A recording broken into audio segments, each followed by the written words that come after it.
That event at Wakefield Park in early 2006 kicked off what would become the Shannons Nationals and later the Speed Series. Rolling grid, race 1, round 1, 06 Australian GT Championship. Along that journey, it would become something more special than anyone could have ever imagined. It started a wave of positive momentum for a side of the sport that to that point had been struggling. And boy, didn't it generate some memories. He got loose, they make their way, there's a huge crash! And Randall pegs the helmet at him. It's been 51 years in the making for a female to win a race in the Australian Drivers' Championship. It will be Leanne Tander who wins race 2 at the Island. Oh, my goodness me! That is frightening. Oh, my goodness. Townsend spins and that's enormous! And along the way, plenty of motorsport firsts. For the debut of the TCR Australia Series. This is history about to be created and the lights are about to go out for the first time. The feature race is underway here. Rubens Barrichello made a great start. It's been quite the journey. It's a story that brings us here, the spiritual home of Australian motorsport, and the most appropriate place you can imagine to put a full stop on the story of the Shannons. This weekend's event isn't just the end of a chapter. It's the celebration of some of our best categories, the cars in them, and the stars driving it forward. It's a chance to celebrate our past but crown a modern era of champions, those who fought so hard all year to achieve success. From the guns in Fanatec GT and the jaw-dropping machines in it. Defensive drive of his life. To the next gen of touring car heroes trying to make their mark. And his second round win of the season and 36 points. And those already there. And the reigning Trans Am champ kicks off 2024 in style. Moffat wins race 1. This weekend celebrates it all. So welcome then to the grand finale, a full stop on what's been an incredible chapter of 2024 and a much longer journey as well. A weekend where we will crown champions and celebrate the great history of this series. Welcome to the Super Cheap Auto Bathurst International.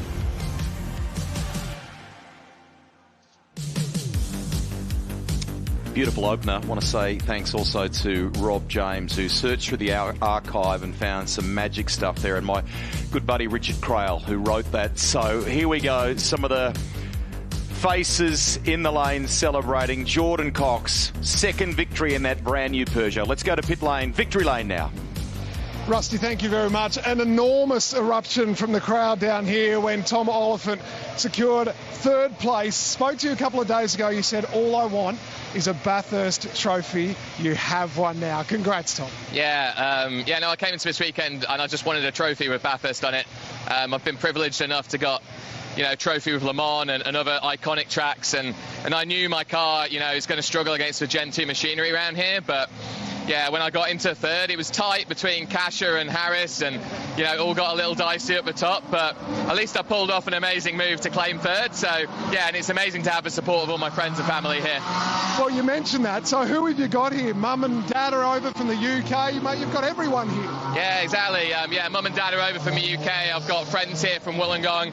I got my old BMW engineer over from England, and obviously my wife and my team. So it just makes it all the more sweet when you get to stand on the podium and get a trophy in front of everybody you love and care for. Mate, congratulations. Great racing and well deserved. Cheers, mate. Appreciate it. All right, so we'll move on from Tom. We'll head on down to second place. I'll get Will Harris to come here with me. Will, congratulations. A podium, second place. Another enormous crowd here and huge celebrations for you. Well deserved. Yeah, thanks, mate. Definitely made it hard at the start there. But I knew the car had good pace. Just put my head down and went for it. What were you thinking off the start? What actually happened? Oh, the launch procedure didn't seem to work properly. It just went to full noise, but then I had another go and then did build boost and it stalled. So got back on it and went for it. Mate, across the top, we were just talking there with Tom. Some of those moves were absolutely epic coming up out of the cutting. Yeah, for sure. It was good fun. Just try and keep it as clean as possible. But yeah, the car was a jet, so I had to make use of it. Mate, you entertained us and you get a trophy. Well done. Cheers.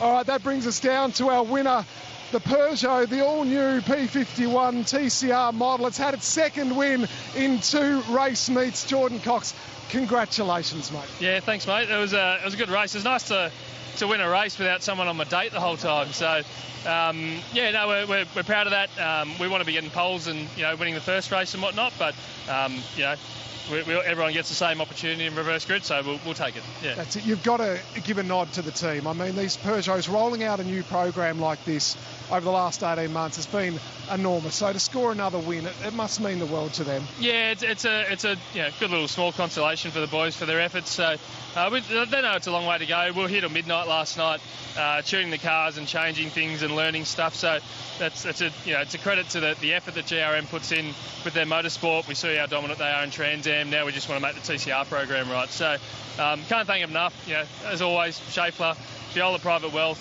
Valvoline. Yeah, we'll savour these wins for sure. Coxie, well done. Thanks, guys. Cheers. Cam? Thanks, Stubbsy. We've actually got an announcement now. As we go from TCR, we head across to the Monochrome GT4 Australia category, a category that has taken the scene by storm. Jeff Yu, the CEO of Monochrome, big announcement today with extending the naming rights for another 3 years. That is a vote of confidence in this incredible category. Thanks, Cameron. GT4 has been growing, year after year, and obviously this year being the first year that it's got a standalone category. It's one of the most diverse makes into manufacturers in the motorsport world in Australia today. So really happy to see its growth and be involved.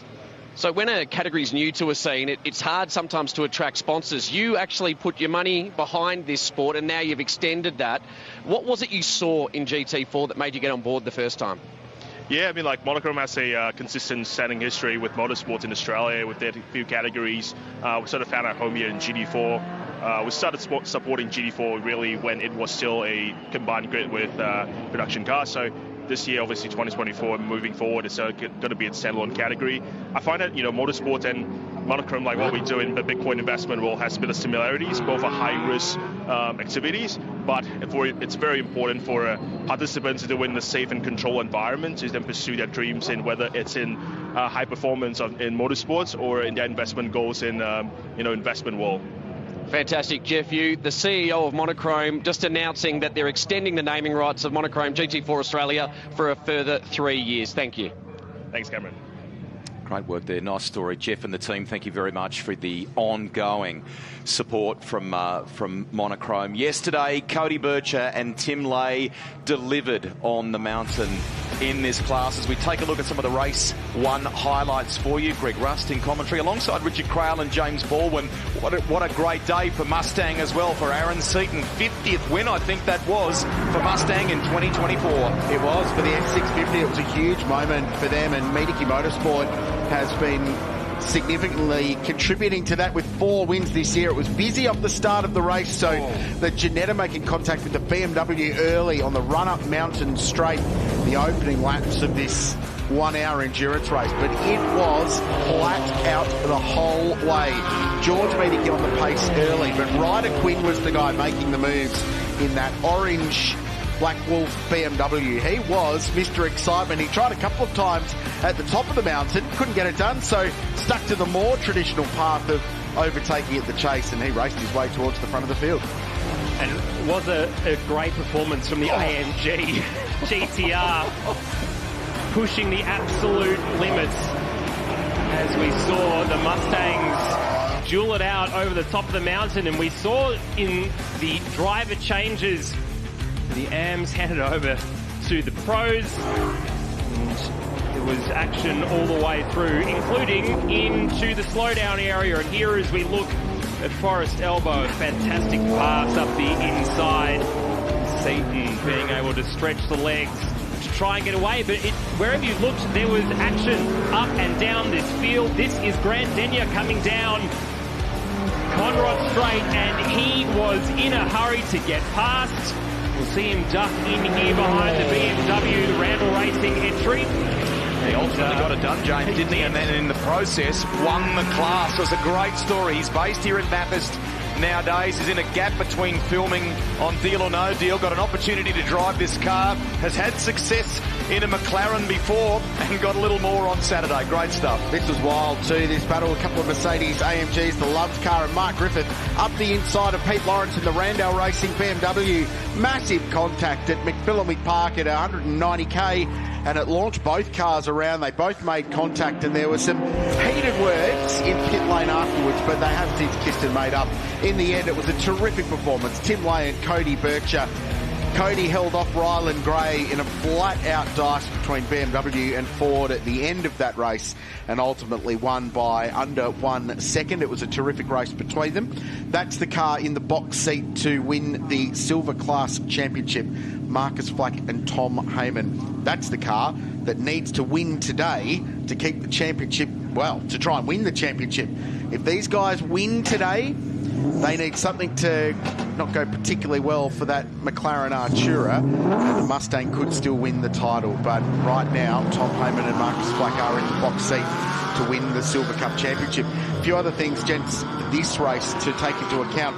The AM class winner of this race alone, just this race, will win a very nice BRM V12 chronograph provided by Mark Cottrell Master Jewelers, who are great supporters of this championship. We spoke to Mark earlier in the weekend, and you're a hand model for them, aren't you? I would very much like to be, Greg. It's aspirational rather than reality, I think, in my world. And of course, remember the Pro-Am Cup champion driver, the AM driver in the Pro-Am Championship, gets a Mark Cottrell Master Jeweler Championship ring valued at 12 grand, which is a really cool prize. This is the grid for race 2. Medicare and Gray start in that number 1 position alongside Flack and Heyman. This is going to be a real tasty battle to watch. We saw yesterday that the Method Motorsport McLarens just weren't out on the pace as much as they have been historically in Monochrome GT4 Australia this year. But in terms of what's to come today, maybe some clean air could be interesting. Looking a bit further back, Camilleri and Woods and Gilson, that will be a car to keep an eye on. Hopefully a better start for them for today. Now, we're just noticing from our commentary box here, the 33, the Jamie Augustine Lawrence BMW may have some sort of issue here. So the Ford Ranger recovery vehicle has moved into position. Something wrong with the 33. That's the pole, the 33 car, so they were due to start from the back of the grid. The sister car with Jacob Lawrence behind the wheel, due to start from pole in the AM class. 3 classes in Monochrome GT4, so the Ford Ranger recovery ute just getting into position. But there's, nothing going in this, and it's going to need to be lifted onto the flatbed. So they've suspended the start of the race. They've flown the red flag. This happened in Fanatec GT World Challenge Australia yesterday, where the clock starts, but the race start proper, where they actually get unleashed at speed, was delayed. But the clock kept ticking. The pit windows remain as they stand, and the race will continue on. That was how they ran the GT World Challenge race yesterday. Let's not forget a busy night for Randall Racing team. They've done a really good job in season 2024, haven't they? John Bauer, certainly in the broader mix of that team, has very much enjoyed his time there. Well, this is a bit of a blow for that team as well, because this car was in potential contention to finish 3rd in the class, which would have given the team a sweep of all 3 Drivers' Championship positions, because John Bauer and Jacob Lawrence have split themselves up at various rounds this year. Jacob's already won the championship, John Bauer 2nd, and the battle was on to get this car into 3rd, and they would have swept the class. But unfortunately, that is not going to happen. So while we're under the red flags in Monochrome GT4 Australia, we're going to take a short break from Mount Panorama. More from the Super Cheap Auto Bathurst International and the Shannon Speed Series coming your way soon.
Welcome back to Supercheap Auto Bathurst International here at Mount Panorama. What's that, Skip? We've got a delay in Monochrome GT4 Australia. Let's head down to Cameron in the lane.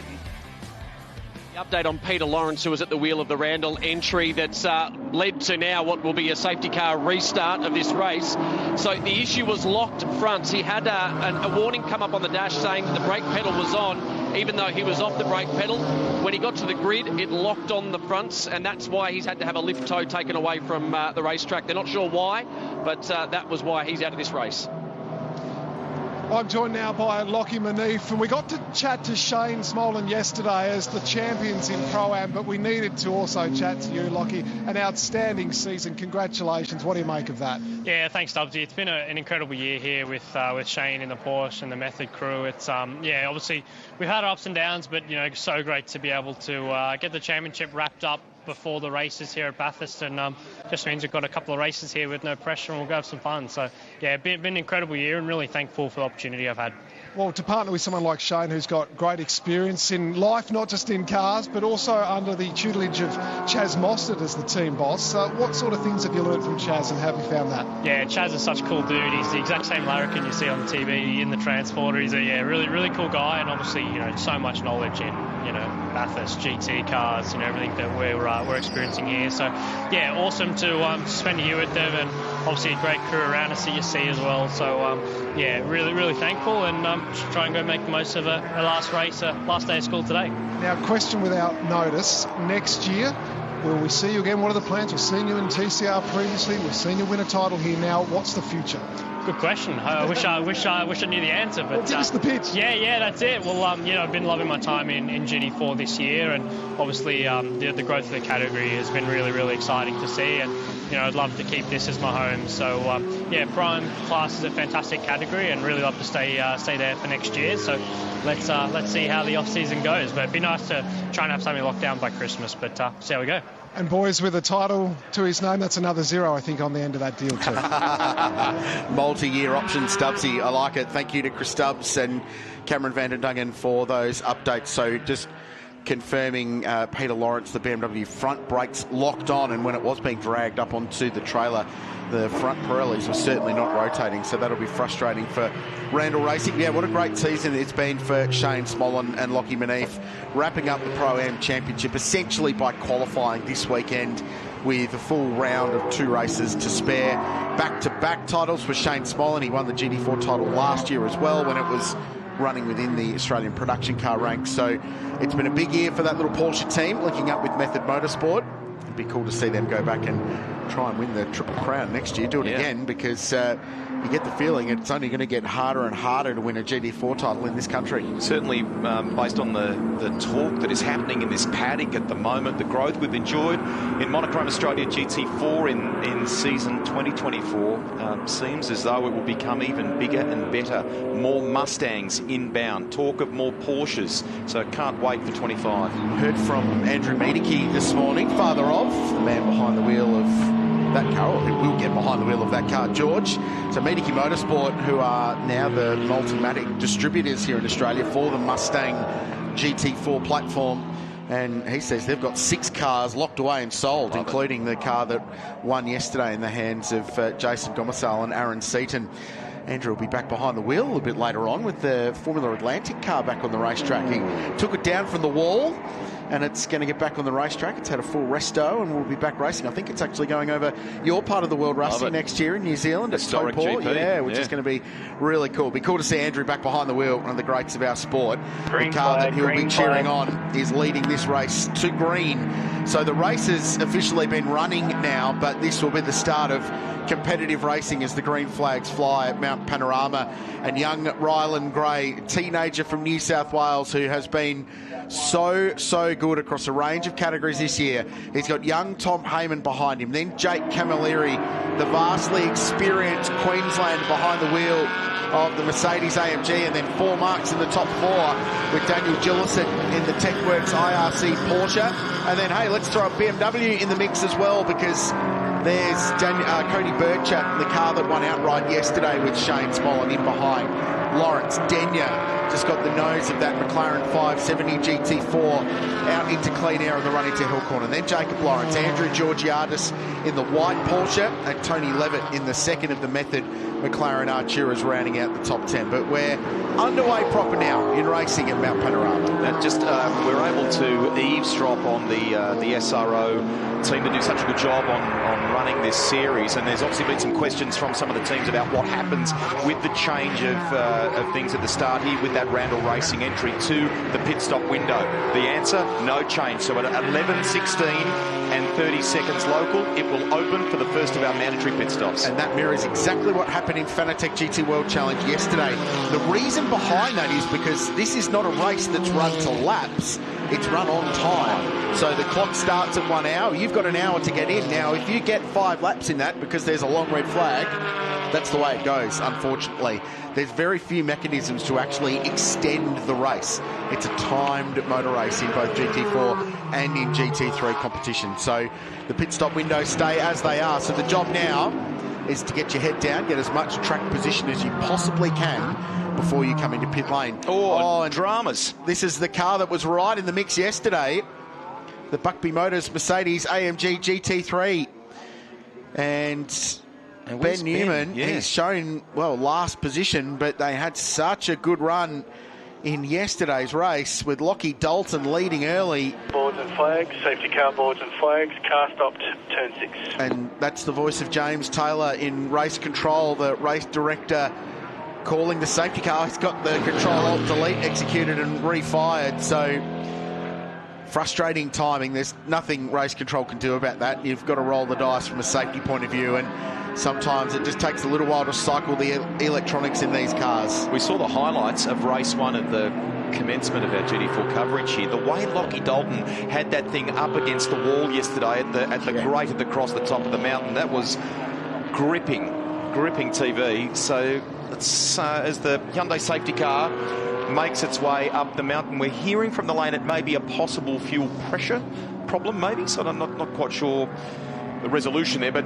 Ben's been able to get that car going again. Whether it'll come into the lane for more attention, we'll wait and see. Field bunches up here again at Mount Panorama. A little bit of a frustrating start for these competitors who want to get cracking in this race with 42 minutes still on the clock.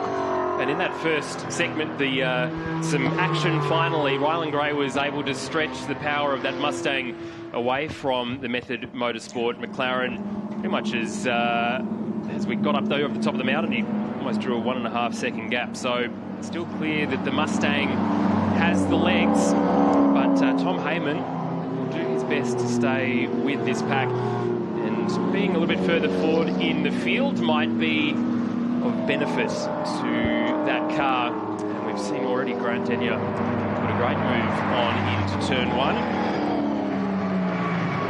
James, Rusty's contract states that he needs a break every 20 minutes, so he's just popped out. And I can say that because he's left the commentary box in his place, though. Delighted to say we've got young Antonio Estudi up here with us, and if you follow Monochrome GT4 this year, you'll know this young bloke from one of the Love Motorsport Mercedes AMGs. Hello, mate. Hey, Krause, how are you? I'm good. I'd rather see you on the racetrack, I'll be honest, than in the commentary box with us, but it's nice to have you up here, mate, for a little natter about this great category. Firstly, you've been running with the Loves team throughout the season, not running this round, but what's your season in Monochrome GT4 been like? Yeah, look, don't worry, I'd love to be out there as well. It's a different view for me up here, but it's been a big year. It's been awesome to see Robin Bailey really progress. You know, Bailey had a fantastic day yesterday, bringing the car up onto the podium in an action-packed, wasn't it, race. It's been a good year. Also being able to share the car with Sam Brabham. You know, we got a couple of podiums throughout the back end of the season. Obviously, a shame to miss this round, but I guess the boys are just focusing on their plans for next year, so it'd be good to see the Love Racing crew back out there on the grid for 2025. Before we go back to green, and we're told the Hyundai safety car will peel in at the end of this lap, so a very brief safety car. The Studi family, extremely well known in motorsport. Your old man's a bit of a legend of the game, both from a driving point of view and since then as a team owner. But a massive family affair, isn't it? Because your brother Valentino's running and your little brother's here as well, and I think he's got sights on our job. Yeah, I know. He's been hassling me as well. I feel like I've spent more time at the Shannon Speed Series growing up than I did at school. You know, like I've known you since I can remember. So it's cool being able to share a weekend with the whole family. Obviously seeing Valentino out there and mum, dad, my brother, they're all here enjoying it. So yeah, that's quite cool. So the safety car lights are out. That's the standard point for the lights to go out at Mount Panorama at 19.5, which is just before the kink on the run into the chase. And Ryland Gray will lead the field back to green with Tom Heyman in second place and Jake Camilleri in third. Yeah, those Mustangs are a pretty impressive mousetrap, aren't they? But how good have the Mercedes AMGs been going this weekend? And I know you're really frustrated about that because you've been in one all year. No, it's good to see the car finally back into a competitive window for Bailey. The Mustangs have been strong all year, but I guess we'll see what they can do off the line when we go green. Well, that's almost about to happen. Ryland Gray in control. And we are about to go green. Tom Heyman will try and hold as close in behind that Mustang as he can. And 5 marks in the top 5. Here we go down the main straight. Ryland Gray gets away, but Tom Heyman is right there with him, not letting him go. Camilleri to Gilson, who has performed pretty well this year. We get away through pretty cleanly through turn 1. On the inside, it's like Levitt. Yeah, Tony Levitt, the second of the Method Motorsport cars, just sticking the nose out on Jacob Lawrence. So Grant Denyer still leading the way in the AM class. Cody Bircher will like very much to make some ground at the moment. They'll have a longer pit stop than everyone else in the silver class as a result of their win yesterday. So if you finish on the podium in each class, you get added pit stop penalty time. So 15 seconds, 10 seconds and 5. So Ryland Gray will have an extra 10 seconds on his mandatory pit stop time of 115 seconds. And then Jake Camilleri off a podium yesterday will have 5 seconds. So this actually looks really good for Tom Heyman and Marcus Black in that McLaren Artura. They're in a good spot, aren't they? They don't have much penalty time. They've got track position now. This is where they can really see some opportunity. Yeah, they're really in the box seat. If they can focus on a clean pit stop, keep the car on track, I'd be surprised if they don't make a good result of this. You've had an opportunity to see both sides, haven't you? So you and Sam Brabham driving together, two guys very even on pace between the two of you, but you've also done the Pro-Am thing with an AM driver alongside you. Do you feel extra pressure when you're in the car knowing you've got to hand over to the AM for either the second half or you're taking over from them? I think it's a bit of a mix. You know, when I was driving with Rob, I think it's very important that you try and give him his race, give him a chance to go and fight for his race. So you do your best, but at the same time, he's got a big job, and I think it falls more onto him. So try and keep him relaxed and let him have a shot at bringing the car up onto the podium, which Bailey's done. And do you get on the radio when you're out of the car and talk to them? I try not to. I try not to. Yeah, the team knows what they're doing. I leave it to them, but yeah, don't worry, I'm on the guy's back sometimes. We've spoken a little bit in the last couple of days as well about the quality, the depth of this field now, and it's growing as a category, and we sort of alluded earlier about potentially some more Mustangs and Porsches joining next year. Have you been impressed by some of the AMs and some of the development, obviously, within your team as well in the Loves, but also up and down the field? It doesn't seem to be so heavy-sided one way or the other anymore. Oh, definitely. Like, you know, if you just watch now or even yesterday's race, the field's so close throughout all three classes. All of the AMs have developed so much over the course of the year. It's become very hard to try and, you know, be the one that's going to win. So it's pushed everyone, and I guess next year, not only for the pros, but the AMs will be quite competitive. Oh, that's Cody at the front of that car moving around under brakes, didn't he? Up into Griffin's Bend, so that is for 4th place on the road, remains in 4th in silver class, trying to get a little bit more ground, knowing they've got a long pit stop to serve. But young bloke from Orange, who made his name, actually, Cody, in sim racing and esports during the pandemic, when everyone was locked away, he was very, very handy behind the wheel of a computer game spec race car, and then has translated that into real life. And I love Tim Lay yesterday. He said he feels like a bit of a racing dad with Cody coming along. I think it's more like Uncle Tim, but he's doing a really nice job and has got that BMW upper spot. Hey, this place, for whatever reason, we see it here with the 12 every year. So strengths and weaknesses in GT4 cars chop and change between brands, right? So you've got some front engine, some mid-engine, different levels of aero, and balance of performance drags them all together. But inevitably you find some cars are better at some tracks. This place gives something for everyone, doesn't it? Which is why we've got such good variety at the front of the field. Yeah, it's pretty interesting to watch that from an outside perspective now. You know, the Mercs of this weekend being rocket ships on the straight, which hasn't been the case all year, but the Porsche seems to be that all-round car, which it just keeps in the fight. Look, we saw some insane moves yesterday. Ryder Quinn tried to pass half the field at McPhillamy Park, and I think he loved doing that. Some people were overtaking at McPhillamy Park. Not often the thing you do, though. No, not quite. No, Ryder seemed to play a pretty good game there yesterday. Used the strengths of the Beamer and made it work where he knew it was safe. And then he apologised for it on live TV. I thought, mates, it was brilliant. No, to you personally, too. It was, yeah. Pit stop window will open very shortly as well, so you expect those with a Ryland Gray or a Cody Bircher behind the wheel to extend this stint as long as you can into that pit stop window to get your best possible track position before the second half of the race. So Ryland Gray, 2.7 seconds up the road, 2:15.2, quickest lap of the race for that S650 Ford Mustang GT4 car that had its first global victory at Phillip Island in the opening race of the year. It was highly regarded by Ford. A good chat with Brendan McGinniskin, who's the technical chief of Ford Motorsport in Australia earlier this year, and the global interest on what they've done with that car in this part of the world is outstanding, and it's such another cool element of GT4 racing in that it is truly global, and what goes on in Australia is relevant to the rest of the world and vice versa. What about you, Antonio? What's in the future? What's on the cards for you looking forward to 25 and onwards? I'd like to remain within the GT paddock, be it GT4 or GT World Challenge Australia. So a couple of things are in the pipeline that I'm working on to make that happen.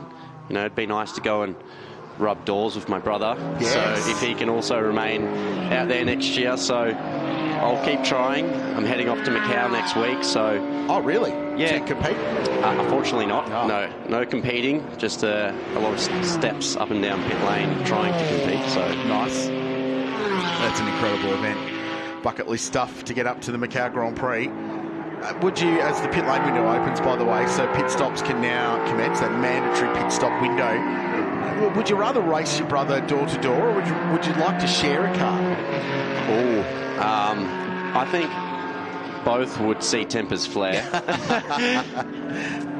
As we see Gray in the Lurumax entry Mustang come into the lane nice and early as soon as the pit lane window has opened. So this is where we start to see some of the strategic calls play out here at Mount Panorama.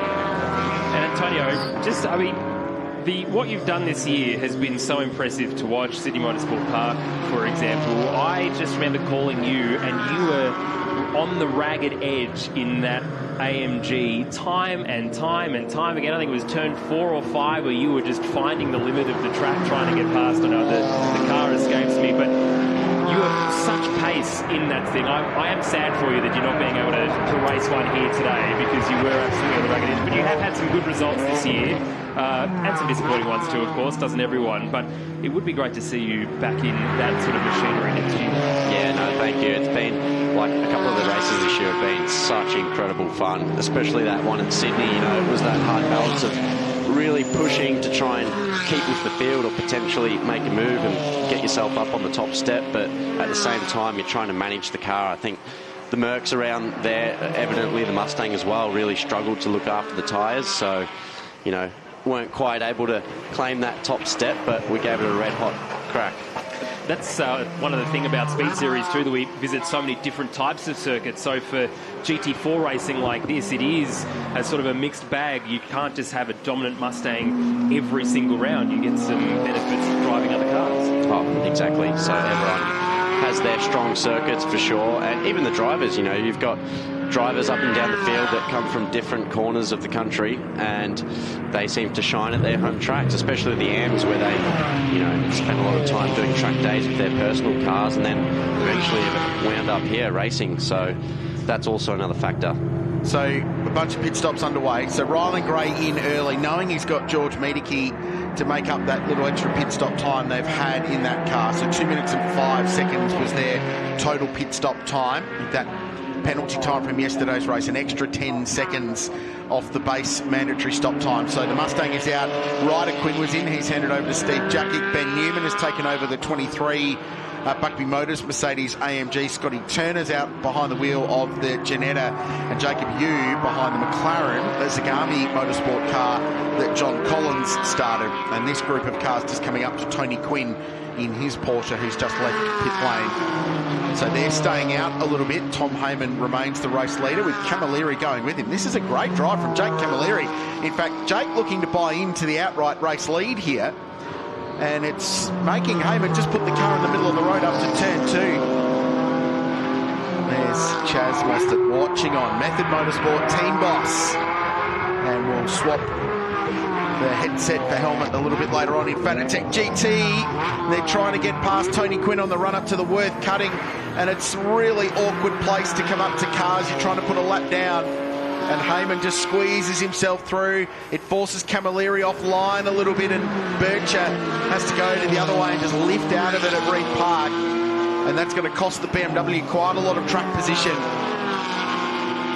Breathing room for Camilleri, who's driving so well, and Daniel Gillison still going with these guys, and he leads the Pro-Am class there in that blue and pink Porsche 718 from TechWorks that he'll hand over to Zoe Woods in the second half of the race. So pretty wild moment across the top. They've all negotiated Tony Quinn, but it has to split this leading group of cars up. Talking about Quinn's, Ryder Quinn is out in that BMW, and I just saw him back a shot. We were talking there, Crailsy. John Collins came out ahead of him in the pits. He's quickly dispatched John in that McLaren and will be making a racy move towards the front. He was super pacey yesterday, so that will be a car to keep our eyes on. Miedeke is so strong around here too, and in the bottom right-hand corner we can see that Gomersall entry. Yeah, Aaron Seaton behind the wheel, the familiar Seaton colours on the helmet. Yeah, Ryder Quinn's got a bit of Ricky Bobby about him this weekend, so I just want to go fast. As long as he doesn't reverse or across the finish line. We had that in production cars, it's enough. So that... Saw Chaz Mostert before. That was he was managing the pit stop for Anthony Levitt, the Queenslander, in the second of the Method McLarens. Tom Heyman in the lane now. So the Method Motorsport McLaren Artura GT4 into the lane from the race lead. That hands point to Jake Camilleri, who will now put his head down. Jake's got quite a short pit stop relative to those he was racing with. He's only got 5 seconds of penalty time. In-laps and out-laps, so important, aren't they? Even though it's a mandatory time for everyone in the lane, you can really maximise that, can't you, by attacking the lane on the way in and then making your out-laps count. Oh, it's massive, especially here where you've got your own mini set of S's on pit entry. You know, Jake, he's got a lot of experience here racing some pretty big banger cars, the Mark cars and the 12-hour and whatnot, so he's got a lot of experience with in and out laps, so it'd be nice to see him really try and hang on to this P1 here. Such a 12-hour drive? Oh, mate, I've been trying. Always trying.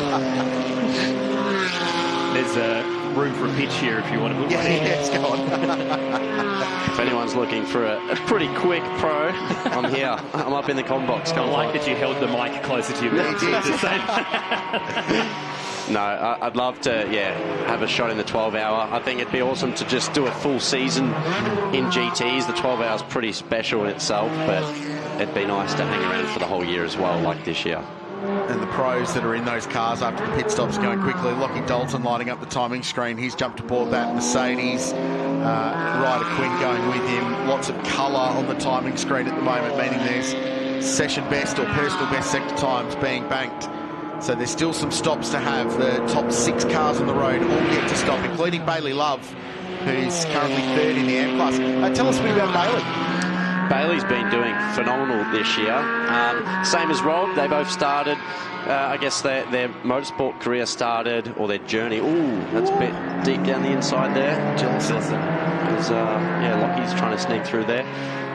They both started. I met them with Sam, doing some track days in their road car, and that's grown into this. So, Bailey, for someone that, compared to a lot of these guys, has minimal experience, has really got the gloves on this weekend at such a daunting track. It's pretty cool to see. So with the pit window about to close, all of the remaining cars should be in the pit lane very shortly, and Camilleri, Bircher and Gillison are now. Grant Denyer in as well after a really good stint aboard his McLaren, setting very similar lap times to the leading group of cars, best of the 17.2 for that car. It's the slightly older spec 570 SGT4 that Anthony Levitt has, Anthony Sewell has bought from a production car racer.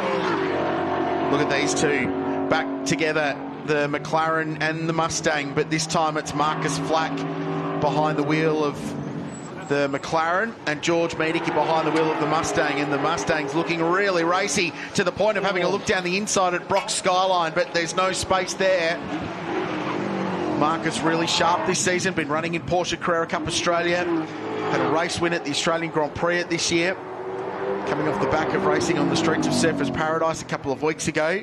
He and Tom Heyman have had a really strong year in that car, and a solid finish today will see them wrap up the Silver Class Championship.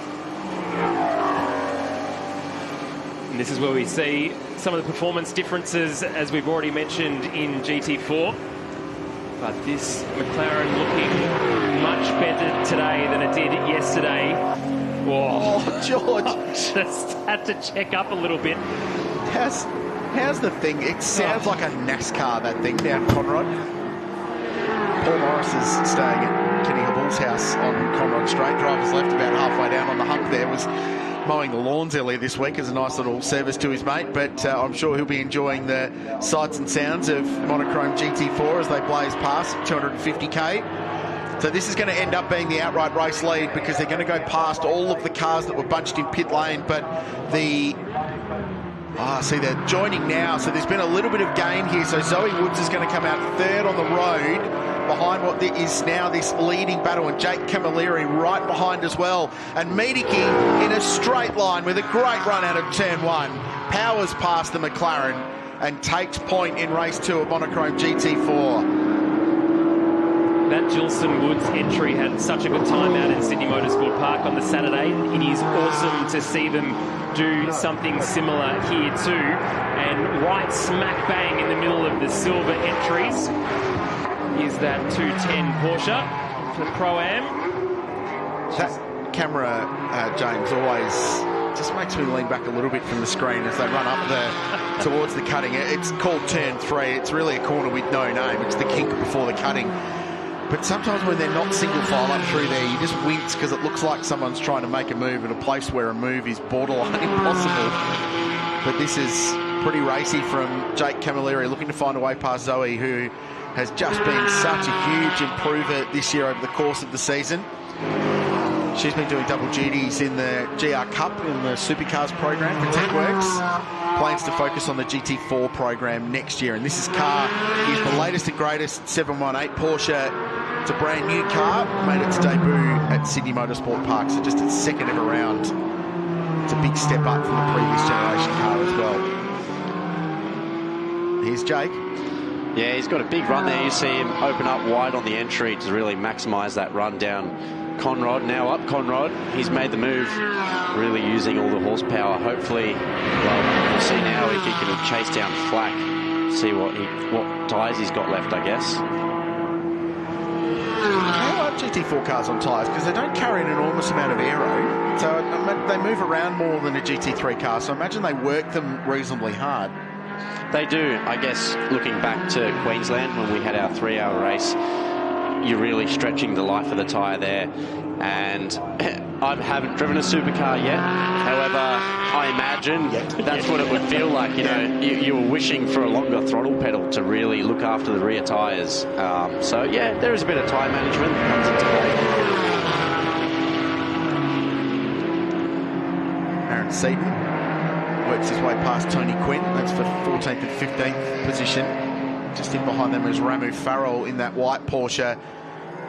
Ramu driving with Andrew Georgiadis this year. Those two have been rivals this season in the Porsche Sprint Challenge in the Pro-Am class there, and doing a really nice job. Both of them in their first full year of one-make Porsche racing, and they've joined forces this weekend in the Bondi Carpets car just to get a bit more experience at Mount Panorama. And we were talking a little earlier about Ryder Quinn.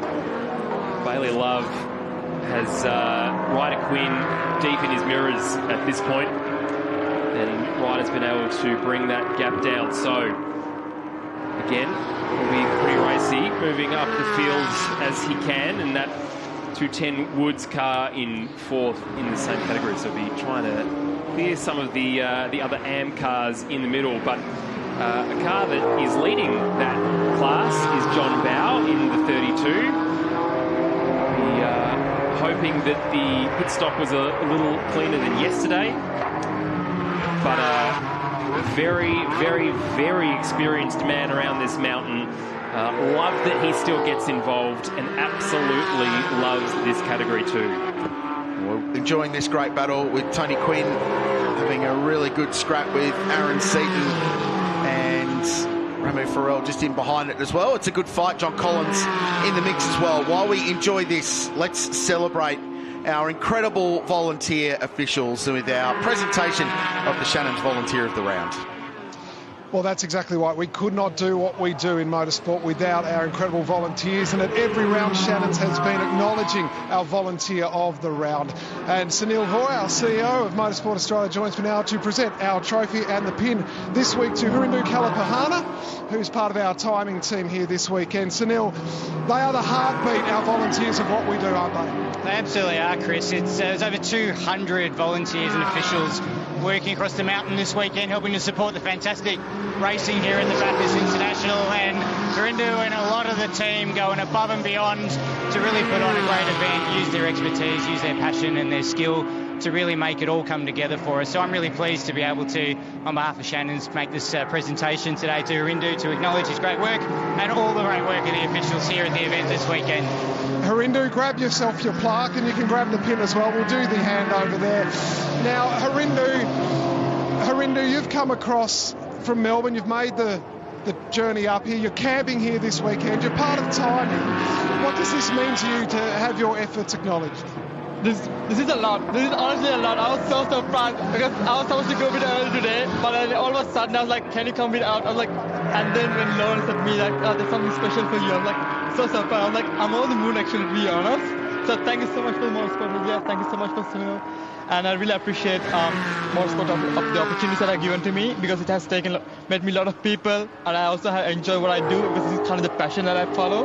So if you are into motorsport, I say start volunteering. That's the best part, and you'll enjoy what you do as well. And especially I work in ID, given the fact I work in timing as well. I'm learning as well. I'm learning a lot of people from seniors as well as I'm grooming my skills. So it's a big opportunity that has given Motorsport to volunteer. So thank you so much for Motorsport Australia for the opportunity again. And an award, I think, to Hurindu for Public Speaker of the Year as well. Fantastic job by Hurindu. And I tell you what, the actual degree that he goes to, behind the scenes, just talking to some of the other volunteers about Hurindu, while his job is in timing, he was seen around at the different marshal points collecting rubbish to make sure that nothing blew onto the track. So that was spotted. That's how far he goes with his detail. He is an absolute jet. Thanks so much. Thank you. Nice work, Stubbsy. Very nice work down there. And yeah, we thank our incredible volunteer officials for all their work at Mount Panorama, as always. Just awesome to see, and great that Motorsport Australia can recognise them. And thanks to our friends at Shannon's, who have been incredible partners over the journey for 17 years now of the Shannon's National Slash Speed Series. A little bit of friendly fire between the Porsches down here at the final corner, and that's going to open the door for Tim Lay to get by as well. So that's on Lockie Maneve and his fourth position. Zoe Woods fending them both off and doing a super job. And Woods v Maneve was for the lead in the Pro-Am class. So Tim Lay getting in the middle of that Antonio Estudi is a really good thing for her little race lead at the moment. Yeah, I guess. Yeah, we'll have to see how quickly Tim can get past, and if they fall into a bit of a battle here, Lockie might have another dive. I've seen him, been watching him over the pit wall all weekend. He's been pretty keen under brakes, so if he can get close enough to that number 210 of Zoe, as she was showing the nose there, trying to put her under pressure. Wasn't he? I've always tried to, I'm good. I know Rob quite well, Zoe's father, so Zoe races quite hard. I always try to be nice and polite, so I don't cop the... You don't want to visit from Woodsy, do you? No, don't need that. Oh, Tim Lay with a couple of wheels off on the dirt. She didn't give it away, though. No, absolutely not. And that's going to open the door for Manif to try and get past again. So Porsche versus BMW at the top of the mountain.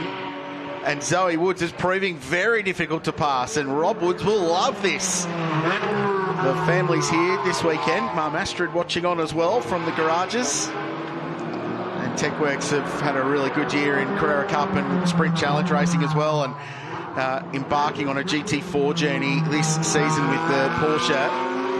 And Zoe fending off the hugely experienced Tim Lay. This is a guy that raced Formula Holden back in the day in the Gold Star era. In fact, I would reckon he raced your dad in Formula Holden competition. He might have done. I'd have to argue the old man was probably faster.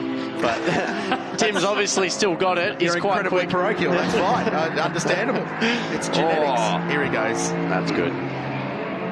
Yeah, that's confidence, isn't it, under brakes in that BMW. James, he got that done, and now we watch Lockie Manif. So remember, class racing here in Monochrome GT4. So Woods versus Manif is for the class win in Pro-Am. And Zoe wouldn't have wanted to waste any pace coming through that part of the circuit, just letting Tim Lay go past. So as we count down, it's over 13 minutes to go. The classes starting to bunch themselves together. Certainly the silver class now, the first 4 cars on track, and a bit of clean air for Tim means he can stretch the legs of that BMW. But this is a really cool fight here between the two Porsches, and Zoe Woods, as you've already said, has been proving difficult to pass. And Lockie Manif will put her nose up the inside. Oh, and actually does get the job done very cleanly. Good spatial awareness there from Zoe to make our way up the mountain. 19.6 last time by for Zoe Woods. Manif in the 17, so clearly got a little pace advantage at the moment, but this has been a great learning year for Zoe. The Innovation Race Cars Iron Boat entry from TechWorks.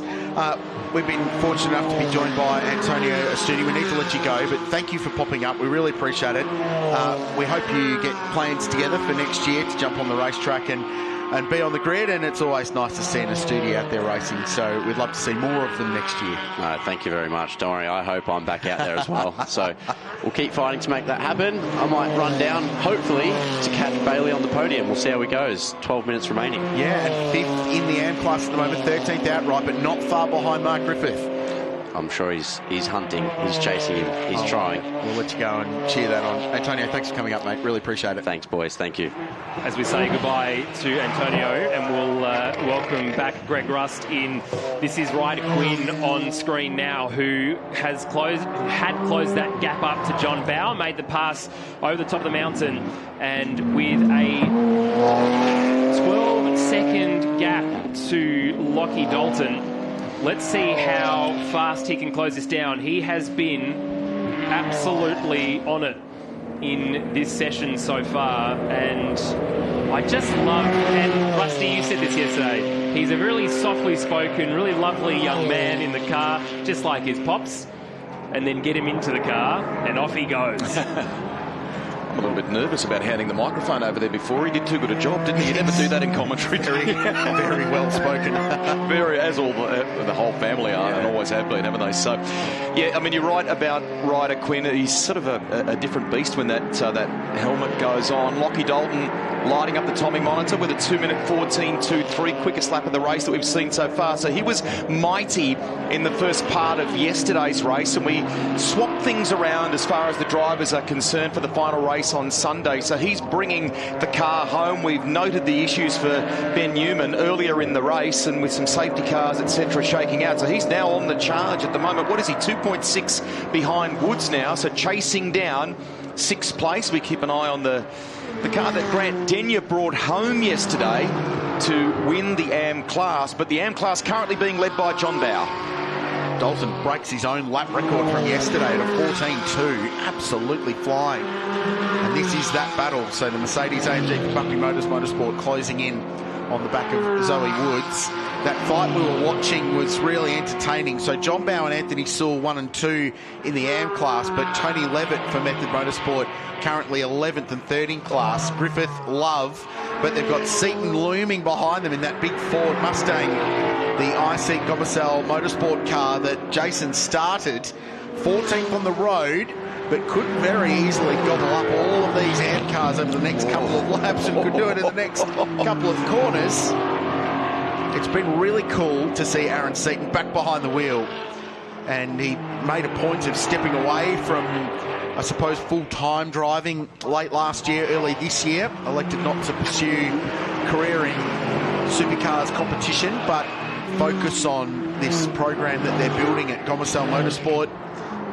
But I can remember a couple of years ago, he was in the Trans Am series here, putting on incredible racing. He is a hugely talented racing car driver, 3rd generation star of that famous Seaton family, and he's just proving again why he is so good. And he's done the miles too on the tools or the learning, if you like. I mean, time at DJ Arting Penske, for example. So great to see him, as Richard says, behind the wheel. They're going to go side by side here on the run down Conrod and into the chase, and he'll get it done. So nice work there. I'm looking for Mumbo, the old Mustangs today, are they? Not at all. Perfect place to showcase that around the mountain. So George Miedeke leading by 7.1 from Marcus Flack. Camilleri in an excellent 3rd place from yesterday's winner Tim Lay in the BMW, the Central West Prestige entry that he shares with Cody Berger. Here we go. So Camilleri right on the back of the Method Motorsport McLaren now.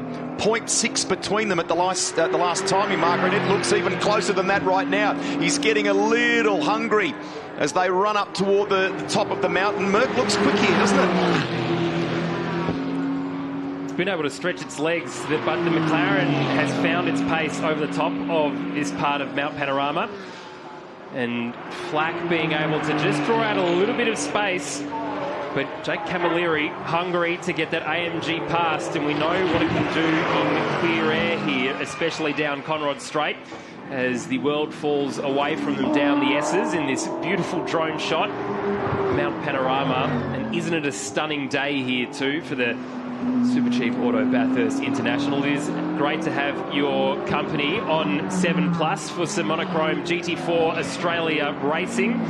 We absolutely love this category, the three of us here, and I know many of you do at home watching along or here at the track. And Flack has been able to build a bit of a gap here to protect himself coming down Conrod Straight. The Merc was good on the run up the hill, I think, wasn't it? So you're right, over the top and then the commencement of the descent, it's been good. Camilleri closes a little again. Caught up with Master Jeweller Mark Cottrell last night at dinner, and I know you boys have been talking about the beautiful, the very intricate work that he's been doing as a jeweller on ways to celebrate the champions of this sport. Now, he's not competing this weekend, and I would imagine he's probably a little frustrated in that regard, and he sort of alluded to the fact that maybe he might look at something different. So he's been at the wheel of a Ginetta this year. Maybe we might see him in something different in 2025, but looking forward to seeing him back behind the wheel. In the meantime, thank you for what you've been doing in relation to that beautiful jewellery. Yeah, lovely guy too. This is for position for 2nd on the road and 2nd in silver. Jake Camilleri tried up the inside. What about the outside? Sweeps around the front of the McLaren and takes the position away.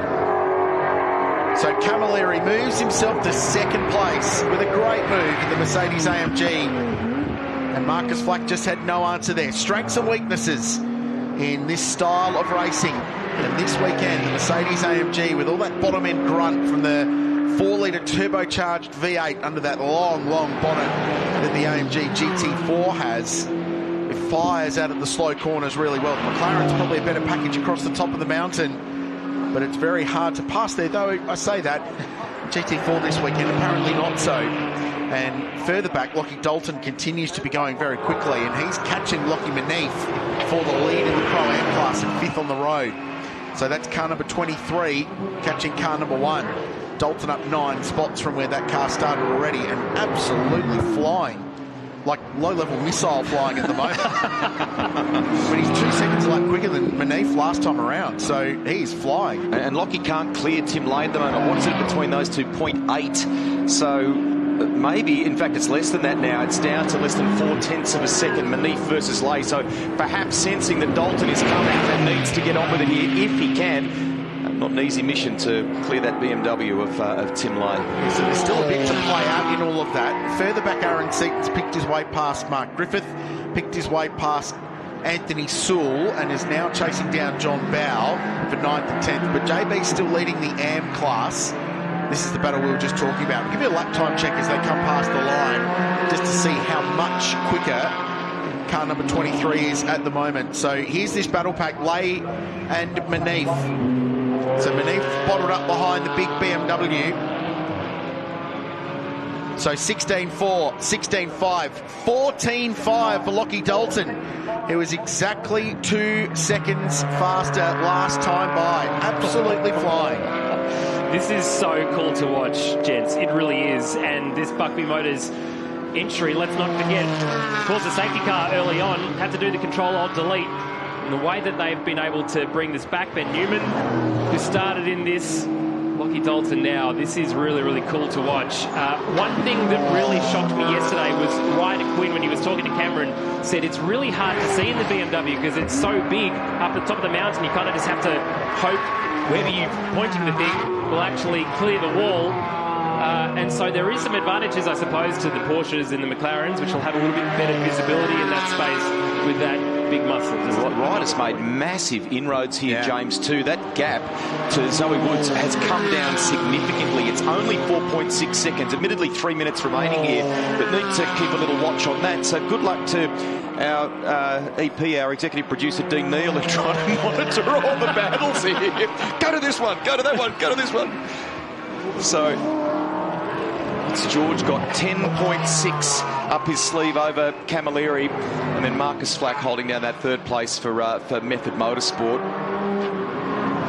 Tim Lay's BMW just finding maybe a little something as it went up the hill last time. It's back out to 8/10, but as you can see here, look at Dalton right on the back of Lockie Manif. Our shot from the drone shows you. So Lay's got some breathing space here now. Lockie's got his hands full. He was harassing the Central West Prestige BMW just a couple of laps ago, and Dalton, who was mighty yesterday in the first part of the race, is charging. He's flying here down Conrod and maybe about to pick up 5th outright.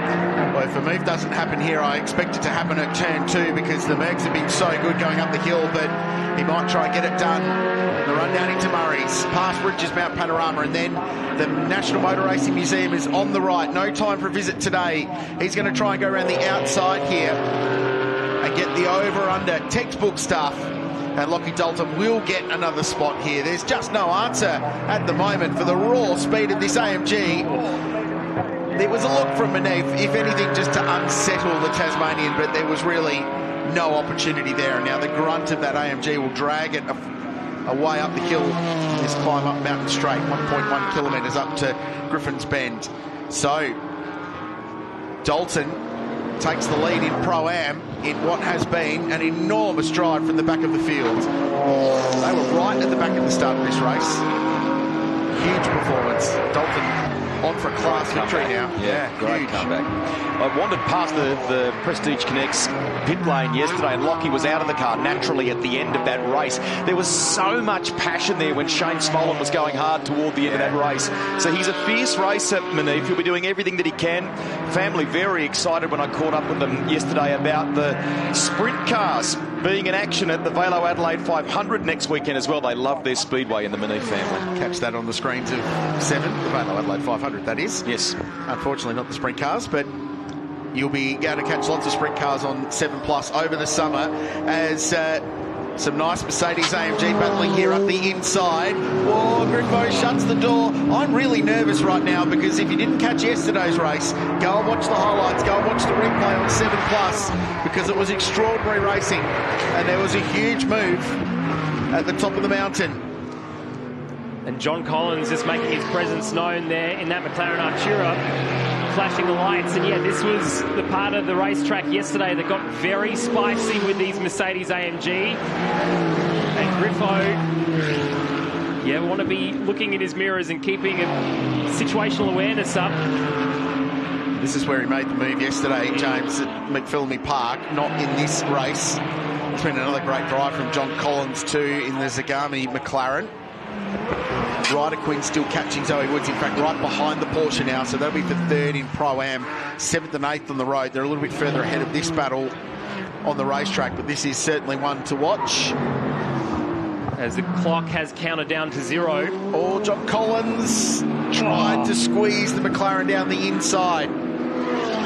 So the clock's at 0. There will be, I would think, one more lap after this one as they go side by side. So Collins got the nose down the inside of Love, and it just pushed the Mercedes AMG a little wide. It was offline, and that is going to open the door for the 570S to get through. Correction, it's an Artura, isn't it? Two different types of McLaren in the field, and Collins takes that spot. Very nicely done. Only a couple of laps in this beast as well. After racing in Radicals, he'll be doing double duties again and will be appearing a little later on today. What is really, really interesting is just how this mid-pack battle is shaping up. Love runs wide. He made a mistake trying to go into Murray's, went a little bit too deep, and the car just understeered wide, and he chucks a couple more positions away, unfortunately. So Anthony Levitt got past and Remy Farrell in that Porsche. The other battle to keep an eye on, as Rusty alluded to, is Woods and Quinn. Quinn is right there. And it'll be interesting to see whether or not the power of that BMW can stretch its legs down Conrad. But as it stands, it's George Medicki in this Mustang, 12.5 seconds back to Jake Cavalieri, and then Marcus Flack, who is there or thereabouts a second behind. Then the BMW of Finlay and the Mercedes of Lockie Dalton. So 4 marks into the top 4. Here's this battle. Ryder Quinn right to the back of the Porsche and trying to squeeze through at the S's on the inside at the right-hander before the elbow and gets the pass done. Good heads-up driving from Zoe to give some racing room there. And that's for 3rd in Pro-Am. So Ryder Quinn hauls that car onto the podium in the class. He's got the hazards going as well, I think, maybe as a thank you for giving some racing room. It was pointed out to me, and g'day to Ken and Margie Collier, who I think are watching on from home, that Ryder potentially a little bit more like his dad Clark other than TQ, because he's less likely to drop some profanity on live television, but that's yet to be confirmed or denied, to be honest with you. We haven't quite seen enough of Ryder yet to get a rule on that one. What a great racing family, and Ryder following in the footsteps of Mark Griffith, who's ended up parked backwards at the elbow. The leaders have started their final lap. Oh, he's stuck on the apex here, trying to, and it's completely blind at that point of the road. Tony Quinn's going to come onto his scene and squeeze through the double-waved yellows flying there, and now Griffo's got the AMG fired up and good to go. Here's our leader then, the Lubrimax entry for Medicki Motorsport. George Medicki at the wheel. Rylan Graves started this race. A really, really solid job of building a gap very, very quickly. And as we've seen all year, the Ford has been really, really good. Not dominant in every round. That's what we like about Monochrome GT4 Australia. But this is a wonderful story. Not only is it a wonderful story for Ford and the international racing program that launched this car at Phillip Island with these two really, really cool drivers, but it's the fact that we have a really, really solid young man in Rylan Gray coming through the ranks, like George Medicki, who has supported him, been able to give him a car that has been absolutely rapid around Mount Panorama this year. So Ford's Mustang will do the double at Mount Panorama. 50 wins for the year notched up yesterday. It'll be 51 today. They won't quite win the Silver Class Championship, but man, they have gone down swinging. George Medicki and Rylan Gray will win race 2 of Monochrome GT4 at Mount Panorama Bathurst, and there is that very impressive young man that James Baldwin was just talking about. Jake Camilleri, what a drive by this guy. Second place on the road, and Marcus Flack with third place with Tom Heyman will seal the silver class title for Method Motorsport and McLaren. And here is Ryder fighting his way through to third place in Pro-Am. So Lockie Dalton wins Pro-Am after carving his way through the back of the grid. Ryder chucks everything at it and just gives the flaggies some dust at the end. And that is a terrific drive. So championship stuff for Method Motorsport. That's Tom Heyman celebrating third place for the weekend. And McLaren will celebrate a championship. Really impressive performance by those guys. And the AM class winner, remember, a BRM V12 chronograph going the way of the of the AM class winner in this race. And JB has got himself a new watch in his collection. So nice stuff. Actually, he'll probably give it to Jacob Lawrence, I reckon. And the co-driver there. Confirmation of results. Medicke and Gray taking this one out, but it is congratulations to Tom Heyman and Marcus Flack, who have had a great year for Method Motorsport and in that McLaren. Denyer and Sewell just outside the top 10 in 11th, and a really, really solid drive for John Collins and Jason Ewan, the Zagami Autosports McLaren 2, finishing in 12th. Bailey Love having a really, really cool battle there with Ryder Quinn for a little bit. Levitt, Tony Quinn had a really cool time too. And that is Monochrome GT4 Australia. We absolutely love this kind of racing, and what a fantastic place to do it. Superchip Auto bring us the Race 2 highlights from Monochrome GT4 Australia, the final race of the inaugural standalone season for this outstanding category with bright things in its future. A delay at the start for Peter Lawrence's stranded BMW meant we started single file behind the safety car. And it was Ryland Gray who led the field up the hill for the first time. Jake Camilleri was making moves early. And then Mercedes AMG stranded, stuck at the top of the hill, and that brought out the safety car. And ironically, the safety car that came out for that entry helped them get to a position where they could win their class at the end of the race. So Ben Newman was stranded at Reed Park, refired the car with what we believe was a fuel pressure issue. And that set up an incredible charge through the field by Lockie Dalton later in the race. There was some great battling going on here. McLaren was fighting its way through. This was through the pit stop sequence when they came across Tony Quinn at the top of the mountain. But Lockie Dalton was one of the stars of the show today. From being stranded at Reed Park to getting a big trophy, and then this for the outright race lead, and indeed the silver class win as well. It wouldn't be for the championship, though the four teams certainly tried everything they could, and that would be the battle for the lead. And the leading four were all grouped together after pit stops. And Medicke stretching the legs of that Mustang around Flack in the McLaren, and it was just unstoppable. But there was action everywhere we looked, all between the different classes. And this was Manette on Woods. Some Porsche on Porsche action, some really, really solid spatial awareness for Zoe Woods today. Driving that 210 TechWorks Porsche around Mount Panorama. But this Buckbee Motors AMG was super, super pacey. Lockie Dalton was very, very quick, and in fact took the fastest lap of this race. Considering the issues I had early on, that was really cool to see. And towards the end there, the 17 Love entry running a little wide, and this is what caused it. John Collins had some contact there with the number 19 AMG Mercedes, which did manage to get going again, but it would be Medicke who would cross the line in first from Marcus Flack and Tom Heyman, who would take out that category. Well, this has been a really cool time of racing in GT4. Let's head down to Victory Lane with Chris Stubbs. Well, the boys have just jumped off the roof of the car. Congratulations, George Medicke and Ryland Gray. That's a nice way to celebrate too, in style. That is, mate. It's tell you what, it's hot out there. The Mustang, unlike a lot of the other cars, doesn't have any aircon, so Ryland and I, whoever's doing the second stint, has to work pretty hard. But what a great way to finish the season. I'm so proud of what we've achieved to bookend the year, win the first one, win the last one. Couldn't be happier. Ryland, for you and the car and what you've learnt and the things that you've taught perhaps to George as well. Yeah, it's been pretty good. Me and George have worked well together throughout the whole year. I think we've made each other work harder in the car, which is good. And the Mustang's been great all year. I've really enjoyed driving it, and to finish off with a win is always good. And the Stang, it's made some statements on a global perspective, hasn't it, the performances here this year? Absolutely. That'll be 51 wins for the Mustang this year, which is pretty cool. And we're so proud to be associated, as you might know, with the Multimatic dealers for the GT4.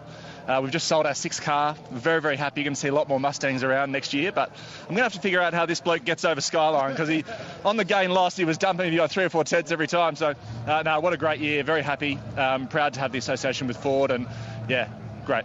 Guys, well done. Thank you. Cheers. We can't have too many Mustangs. That's some good news with more to come. Ben Newman and Lockie Dalton doing it for Tasmania and Buckby Motors. Congratulations, class winners. Well done. Yeah, great weekend, a big weekend of learning, but Lockie brought home the bacon today. He did a river job. Lockie, you did indeed. Congratulations. The reaction from you? Yeah, no, it's awesome. It's a big Tassie outfit. I've adopted a Victorian, my engineer from Super 2, so we might grow an extra head on him and call us one of us as well. But no, awesome job. Thanks to Benny and Buckby Motors for having me along. And yeah, it's a good race. Very well said. Thanks, mate. Cheers. Congratulations. That brings us on down to John Bower and Jacob Lawrence. Gentlemen, hello, JB. Haven't seen you this weekend. Congratulations, class winner. Nice job. Thank you very much. Jacob set it up. He's been a fantastic guy to have with me for the year, and he's come on so well. And it's just nice to finish a race without something going wrong, especially on my side. Oh, you're too hard on yourself. So many Tasmanians down here. It's great. Jacob, congratulations to you. And JB is not a bad man to learn from, is he? No, he's great, mate. He's been good. Epic last stint then. Did what I did in the first one, but he brought it home. But this weekend was definitely tough. The team have worked extremely hard. The hardest we have all weekend. Pretty much didn't sleep last night. Fixing the old boys' car. And my car had a little hit as well, so it just makes that win today that much better. An awesome year. We've loved watching the progression of the two of you, this combination, the team you've put together. Enjoy the celebrations. Yeah, thanks, mate. Thank you, mate. Thanks, Dubsy. Bunch of proud Tasmanians down there. I tell you what, celebrating at the end of Monochrome GT4 Australia. What a weekend it's been. Mustang came into the weekend with 49 wins. They leave with 51. Well done, George Miedeke and Ryland Gray. We're going to take a break from the mountain. More from the Super Cheap Auto Bathurst International coming your way next.